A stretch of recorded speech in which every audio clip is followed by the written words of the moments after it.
अकेली पड़ जाती है। रिया का भाई एक बार भी रिया को नहीं कहता कि चलो मेरे साथ। वह तो जोरू का गुलाम बन जाता है। रिया अकेली घर पर अपने कमरे में बैठी रोती रहती है और सोचती है कि भगवान ने उसके साथ ऐसा क्यों किया, क्यों उसे इतना लाचार कर दिया। इससे अच्छा तो मुझे मौत आ जाए।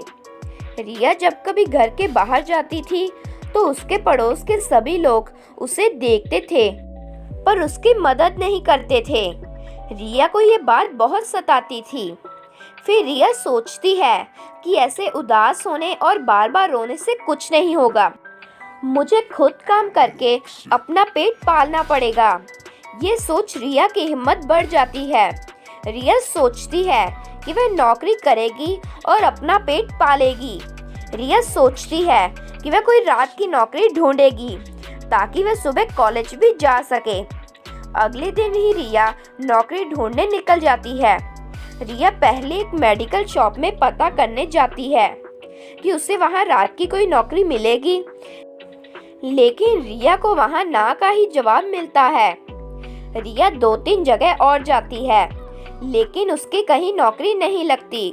रिया थक हार कर घर आ जाती है और वहां वह बहुत उदास होती है। रिया रसोई में हल्का फुल्का कुछ खाकर सो जाती है। अगले दिन फिर रिया नौकरी ढूंढने जाती है। रिया एक कॉल सेंटर में नौकरी मांगने जाती है, जहां रिया को रात की नौकरी मिल जाती है और सिर्फ फोन पर बात करने की थी और लड़के लड़की को प्रोफाइल के बारे में एक दूसरे को फोन पर बताना था। रिया बहुत खुश होती है। अब उसे नौकरी मिल गई और वह कॉलेज में एडमिशन करवा पाएगी। रिया शाम के 8 बजे कॉल सेंटर जाने के लिए निकल जाती है और सुबह 6 बजे घर पर आती है और वह सो जाती है और दोपहर को कॉलेज चली जाती है। अभी कॉल सेंटर में नौकरी करते हुए रिया को सिर्फ 1 हफ्ता ही हुआ था। एक दिन रिया कॉल सेंटर में होती है और एक राजेश नाम का लड़का किसी लड़की की तस्वीर को लाइक करता है। रिया देखती है और राजेश को कॉल करती है। राजेश कॉल उठाता है तो रिया कहती है कि अभी आपने एक लड़की की तस्वीर लाइक की, क्या आप उससे बात करना चाहेंगे? राजेश हल्की आवाज में बोलता है, नहीं, मैं शादी नहीं कर सकता। तो रिया कहती है, क्यों? आप अपने परिवार से बात कीजिए, हम उस लड़की के परिवार से बात करते हैं। ये सुन राजेश कुछ नहीं बोलता।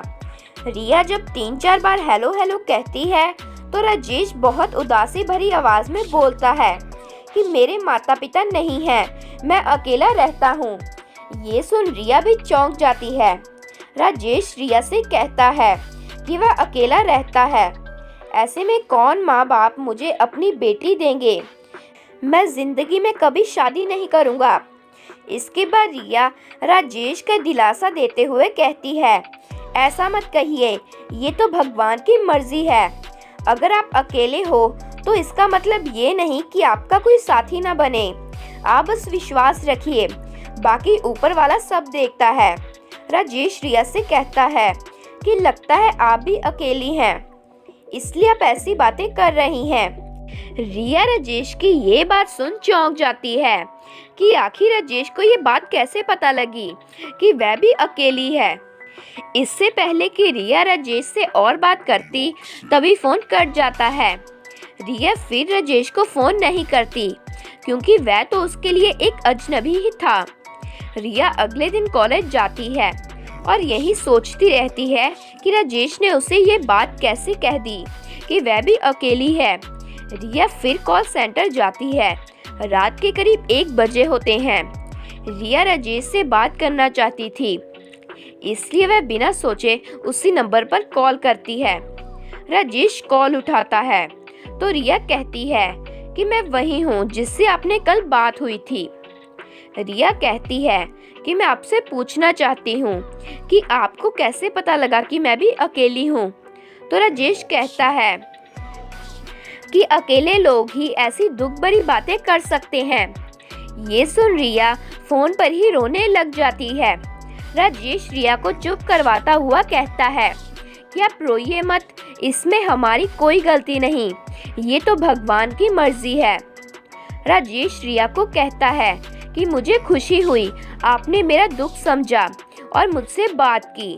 रिया कहती है मुझे भी अच्छा लगा। इसके बाद वे फोन काट देते हैं।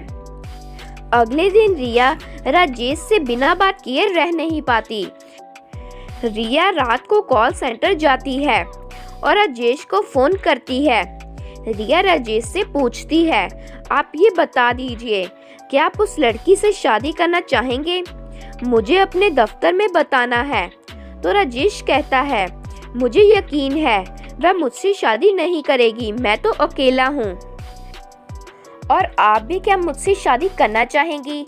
एक आप ही हो जो मेरे दिल का दर्द समझ पाई। ये सुन रिया चौंक जाती